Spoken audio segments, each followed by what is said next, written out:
आज की जो कहानी मैं आपके सामने लेकर आई हूँ, दरअसल ये नेगेटिव एनर्जी पर बेस्ड है। इस कहानी को लिखकर भेजा है हमारे एक प्यारे से व्यूवर ने, जिनका नाम है राज।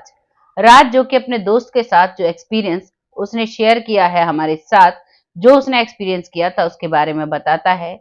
उसके दोस्त का बहुत भयंकर एक्सीडेंट होता है और उसके बाद वो देखता है कि उसका दोस्त जो ब्लड उसे चढ़ाया जा रहा था, उसे खोल कर पी रहा है। और उसके बाद जब उससे पूछा गया तो उसे कुछ भी पता नहीं होता। ये कैसे पॉसिबल है? आखिर कैसे एक लड़का जो कि बिल्कुल ठीक-ठाक था, बड़ा ही बिंदास, बहुत अच्छे से जॉब करता, लेकिन वो अचानक ऐसा हो जाता है कि वो अपने ही ब्लड को पीने लगता है, जो उसमें चढ़ाया जा रहा था, जो उसकी वेन में, उसकी नस में। इन सबको जानने के लिए आपको मेरे साथ वीडियो में अंत तक बने रहना होगा। नमस्कार, मैं महक चौधरी। आज की जो कहानी है ये बेंगलोर की है। यहाँ पर जो दो सच्चे दोस्त होते हैं, एक कंपनी में जॉब करते हैं और एक फ्लैट किराए पर लेकर रहते हैं। अब वो उनमें से जो राज है वो नेगेटिव एनर्जी जैसी चीजों पर बिल्कुल भी विश्वास नहीं करता है। वहीं उसका दोस्त अमर जो है वो इन सब पर विश्वास करता है, बहुत भगवान की पूजा पाठ किया करता है। अब देखते हैं ना, कई तरह के लोग होते हैं, तो इनमें से ही राज था, वो इन चीजों पर विश्वास नहीं करता है। और वो कहता है कि यार अगर कहीं भूत हो तो मुझे दिखाई दे, तो मैं मानूं क्या होता है क्या नहीं होता है। लेकिन उसका दोस्त अमर कहता है कि कोई बात नहीं, इन बातों को ज़्यादा नहीं किया करते, इन चीज़ों पर ज़्यादा चीज़ें नहीं बोला करते। लेकिन वो कहता है, "अरे! तुम्हें नहीं पता, कुछ भी नहीं होता, सब पाखंड है, सब ढोंग है, ऐसा कुछ नहीं होता है।" वो दोस्त ये बात मानने के लिए तैयार ही नहीं है। वो कह देता है, "चलो कोई बात नहीं, तुम्हारी बात सच है, सब कुछ भी नहीं होता।" अब वो दोनों ऑफ़िस जाते हैं। उस शाम उनके ऑफ़िस में पार्टी होती है और वो पार्टी ड्रिंक की थी और वो वहाँ पर ड्रिंक करते हैं। रात काफ़ी हो जाती है, तो रात को जब वो पार्टी से लौट रहे थे, अब उसे काफ़ी नशा हो चुका था शराब का और वो अपने दिमाग को उसी बात पर फ़ोकस कर रहा था, जिस बात पर वो सुबह बहस कर रहे थे, उसी बात पर दोनों फिर से बहस करने लगते हैं। वो कहते हैं, ना ही भूत होता है, ना ही चुड़ैल होती है, ये तुम क्या कह रहे हो? और ये देखो। दरअसल वो जब अपने ऑफिस से घर के लिए जाया करते तो उनके रास्ते में दो रास्ते पड़ा करते, एक नॉर्मल था और एक रास्ता थोड़ा सुनसान था और जिसमें कब्रिस्तान बना हुआ था। कब्रिस्तान बस नॉर्मल था। शहरों में जो कब्रिस्तान होते हैं वो आमतौर पर उनकी बाउंड्री हुआ करती है, उनका गेट होता है, लेकिन यहाँ पर नॉर्मल तारकसी थी और वैसे ही एक छोटा सा गेट बनाया हुआ था। अब उस गेट से वो अपनी बाइक सीधा अंदर कब्रिस्तान के अंदर ले जाता है। वहां जाकर देखता है रात का अंधेरा था, उनकी बाइक खड़ी हुई थी, तो लाइट से जो दिखता है तो एक कब्र दिखता है और उस कब्र पर नाम पढ़ने लगता है। उस पर ताजा ताजा फूल चढ़े हुए थे, तो वो कहता है, ये देखो, एक और शहीद हो गया इस दुनिया से, ये और वो, मतलब उल्टी सीधी बातें उनके बारे में बोलता है।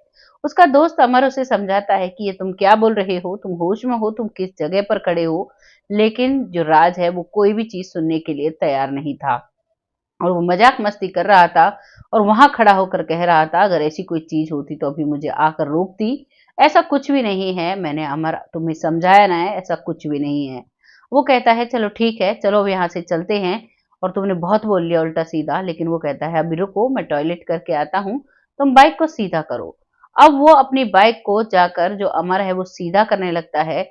इधर जो राज है वो थोड़ी दूरी पर जाकर टॉयलेट कर रहा था और जैसे ही उसकी बाइक राज पर, जो लाइट है उस राज पर लगती है, तो वो देखता है कि वो भी एक और कब्र है जो ताजा-ताजा है वहाँ पर, जिस पर अभी-अभी ताज़े फूल चढ़े हुए हैं और वो उस पर टॉयलेट कर रहा था। वो उसे आवाज़ लगाता है, बाइक छोड़कर उसके पास आता है और कहता है कि चलो, ये तुम क्या कर रहे हो? यहाँ पर कब्र थी जहाँ पर तुमने टॉयलेट किया है, और उसे वहाँ से ले जाता है। अब दोनों वहाँ से चले जाते हैं और अपने फ्लैट पर पहुँचते हैं। वहाँ जाकर अंदर जाते हैं, अंदर जाने के बाद वो सो जाते हैं। दोनों नशे में धुत थे और अब सुबह होती है, तो सुबह जो राज है उसके चेहरे पर फपोले हो जाते हैं बहुत बड़े-बड़े। अब उसका चेहरा बिल्कुल बिगड़ जाता है, जिसका बहुत स्मार्ट और सुंदर चेहरा था। और वो सुबह अपने शीशे में देखता है अपने चेहरे को, तो वो डर जाता है। वो अपने दोस्त अमर के पास आता है। अमर भी कहता है, यार सच में ही तुम्हारे चेहरा तो बिल्कुल खराब हो गया। हो सकता है हम जंगल के रास्ते से आए, कोई मकड़ी वगैरह मिट गई हो या फिर कुछ ऐसा कुछ लग गया हो, कोई दिक्कत नहीं है। अभी हम ऑमलेट बनाते हैं और फिर उसके बाद हम डॉक्टर के पास चलेंगे। अभी मैं तुम्हारे लिए थोड़ी-सी दवाई या कोई ट्यूब ले आता हूँ जिससे तुम्हें रिलैक्स मिलेगा। वो कहता है ठीक है और वो अब ऑमलेट बनाने लगता है। उसका दोस्त उसके लिए दवाई लेने जाता है, कुछ उसे अपना सामान लेकर आना था, वो वहां चला जाता है। अब उससे थोड़ी देर बाद देखता है कि जो राज है वो महसूस करता है कि बाहर जो किचन से अलग रूम था उसमें कोई फुटबॉल खेल रहा है। वो बार बार आवाज सुनता बॉल के लगने की, तो वो सोचता है कि हो सकता है अमर आ गया हो। तो वो देखता नहीं है, अपना ऑमलेट बनाता रहता है। उसके बाद वो ऑमलेट बनाकर लेकर आता है, तो वो देखता है कि वहां पर कोई भी नहीं है। वो और दो कमरे थे, उन सब में देखता है, बालकनी में देखता है, लेकिन उसे कहीं भी राज नजर नहीं आता है। वो तुरंत राज को फोन मिलाता है और कहता है कि तुम कहाँ हो, अभी तो यहीं थे, कहाँ चले गए। तो राज कहता है कि मैं तो अभी ऊपर आया ही नहीं, मैं तो तुम्हारे लिए दवाइयां खरीद रहा हूँ। इतना सुनकर जो अमर था, जो राज था, वो बहुत परेशान हो जाता है। अमर उसके लिए दवाई लेने गया था। अब राज घबरा जाता है। राज सोचता है हो सकता है मेरा वहम हो। अब वो वहीं बैठकर टीवी ऑन करता है। जैसे ही वो टीवी ऑन करने वाला होता है, तो टीवी के अंदर उसे एक और व्यक्ति उसके पीछे खड़ा हुआ दिखाई देता है। एक रिफ्लेक्शन से में उनका आकार वहां पर दिखाई देता है। वो पीछे की तरफ मुड़ता है, लेकिन उसे कुछ दिखाई नहीं देता। और टीवी में देखता है तो उसे दिखाई देता है, और वो टीवी हड़बड़ी में ऑन कर देता है। उसके बाद टीवी ऑन होता है, फिर वो बंद कर देता है। फिर वो चारों तरफ देखता है, लेकिन उसे वहां कोई नहीं मिलता। वो फिर से अपने दोस्त अमर को फोन करता है कि कैसे भी करके तुम जल्दी से यहाँ आ जाओ। उसका दोस्त आता है, वो अपने दोस्त को सारी बातें बताता है। तो उसका दोस्त कहता है कि कुछ नहीं है, तुम्हें वहम हो गया है, ऐसा कुछ भी नहीं है। अब दी शाम हो जाती है, पूरा दिन उनका ऐसे ही बीतता है। जैसे ही थोड़ी 4 बजे का वक्त था, तो उनकी जो डोरबेल है वो बजती है, तो उन्हें एक लड़की दिखाई देती है। जो लड़की बुर्का पहने हुई थी, वो दरवाजे पर खड़ी थी, फ्लैट का एड्रेस मांग रही थी, जो कि उनसे 2 मंजिल ऊपर था। वो जो राज था वो उसे एड्रेस बताने के लिए पीछे था, लेकिन अमर आगे था। अमर उसे एड्रेस बताने लगता है, लेकिन वो बुरखे वाली लड़की राज की तरफ देख रही थी। अमर को समझ आ चुका था कि शायद ये इनसे बात करना चाहती हैं, और अमर कहता है मुस्कुराते हुए, राज तुमसे बात करना चाहती है, तुम ही बता दो इन्हें एड्रेस। और वो ये कहते हुए अंदर चला जाता है। जो बुरखे वाली लड़की थी उसकी आंखें बहुत अट्रैक्टिव थी, और जो राज था वो उसकी आंखों को के साथ अट्रैक्ट हो गया था। और वो उससे पूछ रही थी कहाँ है, तो वो उसे लेकर जाता है और उसे वो ऊपर छोड़कर आता है, जो वो एड्रेस बताती है। वहां पर उसे छोड़कर वापस आता है, तो वो देखता है कि यहाँ पर तो मिट्टी लगी हुई है। फ्लैट में मिट्टी आम बात नहीं होती, और ऐसा लग रहा था कोई नंगे पांव गया है। तो वो देखता है कि शायद वो लड़की नंगे पैर थी, लेकिन थी तो क्यों थी वो नंगे पैर। और वो अब अपनी उस जगह को देखता है, अपने दोस्त को कहता है, तो दोस्त भी जो अमर है वो ये कह देता है, तुम्हें तो पता नहीं क्या खुमार चढ़ रहा है, सब जगह तुम्हें क्या क्या दिखता है। वो उसकी बात को फनी ले लेता है। और अब शाम हो चलती है, और शाम तक उसका दोस्त जो है वो बाहर चला जाता है, लेकिन राज वहीं पर रहता है। शाम तक राज को ऐसा लगता है कि मानो उसके साथ कमरे में कोई और भी है। वो कई कई बार शांत होकर देखता, महसूस करता, लेकिन उसे दिखाई कुछ नहीं देता है। वो हड़बड़ी में जैसे ही वो बालकनी में जाता है, तो वो देखता है कि वो लड़की बोरखे वाली जो उसके गेट पर आई थी, वो लड़की पार्क में एक बड़े से झूले पर बैठी हुई है। अब उसके दिमाग में बहुत सारे सवाल चलते हैं। वो भागा दौड़ा जाता है और वहां उस लड़की के पास जाता है, उससे बात करने की कोशिश करता है और कहता है कि तुम यहाँ कहाँ हो, कैसे हो। तो वो अपने कमरे की तरफ जब देखता है, तो उसे उसके कमरे की तरफ वही एक परछाई जो उसे एलईडी में दिखी थी, वही खड़ा हुआ एक व्यक्ति दिखता है। वो देखकर अपने दोस्त को फोन लगाता है। उसका दोस्त तभी तभी आया था शाम को, और वो उससे कहता है कि देखना बालकनी में कोई खड़ा है, हमारे घर में कोई चोर घुस आया है। उसका दोस्त बालकनी में आता है, लेकिन उसे वहां कोई दिखाई नहीं देता है। लेकिन यहाँ नीचे से जो राज है उसे साफ साफ दिखाई दे रहा था कि उसके दोस्त के पास कोई खड़ा हुआ है। अब दोनों में मिसअंडरस्टैंडिंग हो गई या फिर कुछ भी हो गया, अब दोनों समझ नहीं पाते हैं। अब वो कई बार कहता है, लेकिन फिर वो वहां से भागता है। वो वहां जब अपनी साइड में जाकर देखता है, तो वो लड़की भी नहीं दिखती है, जो बुरखे वाली लड़की से वो मिलने और बात करने आया था। वो बहुत परेशान हो जाता है। वो वापस उसी अपने फ्लैट में जाता है, सभी जगह देखता है। उसे विश्वास था कि शायद कोई चोर चक्का अंदर आ गया है, तभी से वो परेशान कर रहा है, लेकिन कहीं भी उसे कुछ भी नजर नहीं आता है। अब यही सिलसिला चल रहा था। फिर वो बैठकर अपने दोस्त को सारी बातें बताता है। सारी बातें बताने के बाद वो शाम को, गर्मियों का दिन था, वो नहाने के लिए वॉशरूम में जाता है, तो वॉशरूम में से बहुत तेज आवाज आती है। बाहर उसका दोस्त अमर अब शाम का खाने की तैयारी कर रहा था, जब अपने दोस्त राज की आवाज आती है तो वो जल्दी से बाथरूम बजाता है, लेकिन बाथरूम का दरवाजा खटखटाने के बाद भी कोई भी नजर नहीं आता है। तो वो अब उस दरवाजे को तोड़ देता है, तो वो देखता है कि उसके दोस्त को लकवा मार गया है, यानी वो पैरालिसिस अटैक उसे आ गया है। वैसे वो बोल रहा है लेकिन उसके हाथ पैर काम नहीं कर रहे हैं।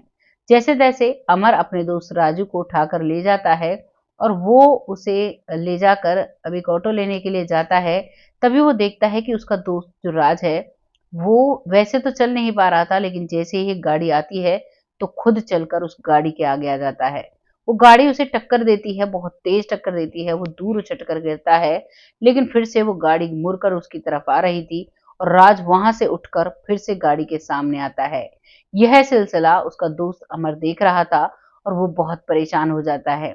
उसे ऐसा लग रहा था कि मानो जो राज है वो जीना नहीं चाह रहा हो, वो अपने आप को खत्म करना चाह रहा हो, और उसके चेहरे पर वो फफोले दोबारा से आ गए थे। एक्सीडेंट के बाद वो फफोले ऑटोमेटिकली दोबारा से आ गए थे। जब वो उस लड़की से मिलता तो वो फफोले उसके मुंह से चले जाया करते, लेकिन जब वो कभी भी डरता या कुछ भी होता तो उसके चेहरे पर वो फफोले फिर से उग जाया करते। अब इस चीज को देखकर बहुत परेशान थे, हैरान भी राज भी, और दूसरा उसका दोस्त जो अमर था। अब इतने परेशान थे, क्या किया जाए। इधर उसका बहुत बड़ा एक्सीडेंट हो जाता है। अब यहाँ पर अमर राज को तुरंत हॉस्पिटल में एडमिट कराता है और वो देखता है कि वही लड़की बुरखे वाली हॉस्पिटल के बाहर खड़ी हुई है। जब वो इधर उधर से दवाइयां इकट्ठी कर रहा था तो वो लड़की धीरे से उसके कान के पास आकर कहती है, अपने दोस्त को बचा लो।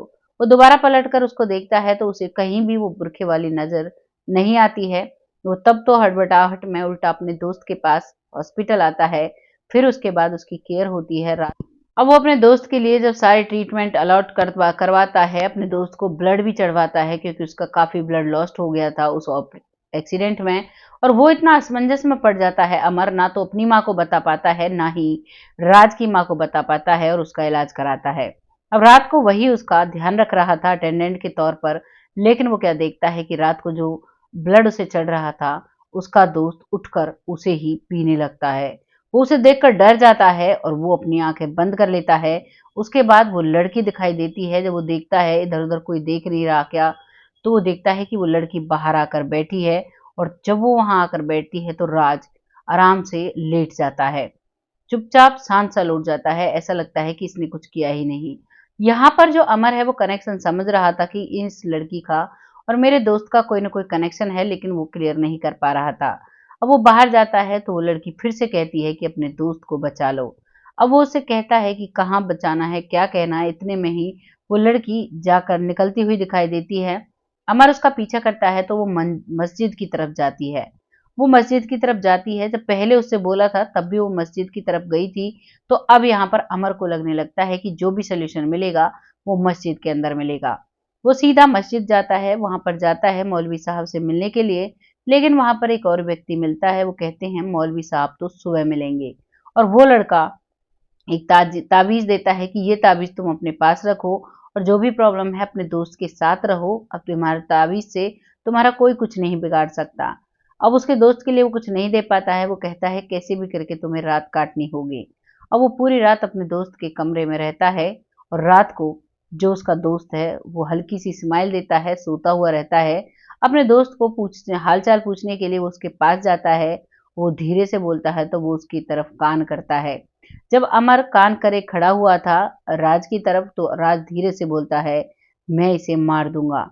अब जैसे ही ये डरावनी सी आवाज में ये बोलता है तो अब अमर डर जाता है, लेकिन अमर करे तो क्या करे। पूरी रात जाग कर उसने निकाली थी। हॉस्पिटल का जो कमरा था उसे खोल कर रखा और बाहर बालकनी में बैठा रहा, अपने दोस्त को दूर से ही देखता रहता है। पूरी रात निकल जाती है। सुबह उठते ही वो सबसे पहले मस्जिद जाता है। वहां जाकर मौलवी साहब से मिलता है, तो मौलवी साहब उसे एक उसके साथ आते हैं, और जो उसका दोस्त है उसके कुछ बाल, उसकी सलाइवा यानी उसकी लार और उसके नाखून एक पोटली में बांधते हैं, और वो कहते हैं कि जिस कब्रिस्तान में तुम लास्ट समय गए थे वहीं पर इसे गार्ड कराओ। वो हैरान हो जाता है अमर कि आपको कैसे पता, हमने आपको कुछ भी नहीं बताया। तो वो बताता है कि इसकी हालत देखकर मुझे सब कुछ पता चल गया है। अब वो बताता है, फिर वो लड़का जो अमर है वो सारी बातें बताता है। तो जो मौलवी साहब हैं वो कहते हैं ये जो लड़की है जब ये पहले कब्र को पढ़ रहा था तो वो जो वहां पर उसे देख रहा था, तो उस लड़की की डेथ उसी दिन हुई थी और वो उसे अपना पति मान लेती है और वो उसकी रक्षा कर रही है। और जहां पर ये टॉयलेट कर रहा था, वहां पर जो दफन था उसकी भी उसी दिन डेथ हुई थी। वो व्यक्ति इसके पीछे पड़ा हुआ है। अगर इसके साथ कोई उपाय नहीं किया गया तो ये शायद नहीं बचेगा। तब मौलवी साहब जो पोटली देते हैं उसे लेकर अकेला अमर जाता है और उसी कब्रिस्तान में उसे गाड़ कराता है। उसके बाद उससे वो साया हट जाता है। वो लड़की एक ही दिन दिखाई देती है और मुस्कुराकर उन्हें उनसे विदा लेकर चली जाती है। ये थी दो दोस्तों की सच्ची कहानी। वो सच्ची कहते हैं, जो भी कह रहे हैं ये दोस्त कह रहे हैं। हमारे चैनल का कोई भी उद्देश्य नहीं होता आप लोगों के बीच कोई भी पाखंड या कोई भी गलत चीज फैलानी, पर जो चीज हमारे सामने आती है वो हम आप सबके सामने लेकर आते हैं। आपको ये कैसी लगी है कहानी, अपनी राय कमेंट बॉक्स में लिखिएगा, लोगों के साथ शेयर करिएगा और जिससे कि लोग सतर्क हो जाएं। बहुत से लोग कहते हैं कि ऐसा कुछ नहीं होता, ऐसा कुछ ना कुछ तो होता है, क्योंकि सब ने बताया है नेगेटिव एनर्जी पॉजिटिव एनर्जी होती है। भगवान भी होता है, भूत भी होता है, ये सत्य है। आपको जो भी लग रहा है अपनी राय कमेंट बॉक्स में लिखिएगा। आज कहानी यहीं पर समाप्त होती है और जो लोग हमें सपोर्ट कर रहे हैं उनका हम दिल से आभार व्यक्त करते हैं। ऐसे ही अपना प्यार भरा सपोर्ट हमारे साथ बनाए रखें, जिससे कि हम ऐसी ही वीडियोस आपके सामने ला सकें। आज वन बाई वन मैं नाम नहीं ले पाऊंगी, थोड़ा सा वक्त की कमी है। अगली वीडियो में जरूर आप सबका नाम ले लिया जाएगा। तब तक आप खुश रहें, आबाद रहें। जय हिंद, जय भारत।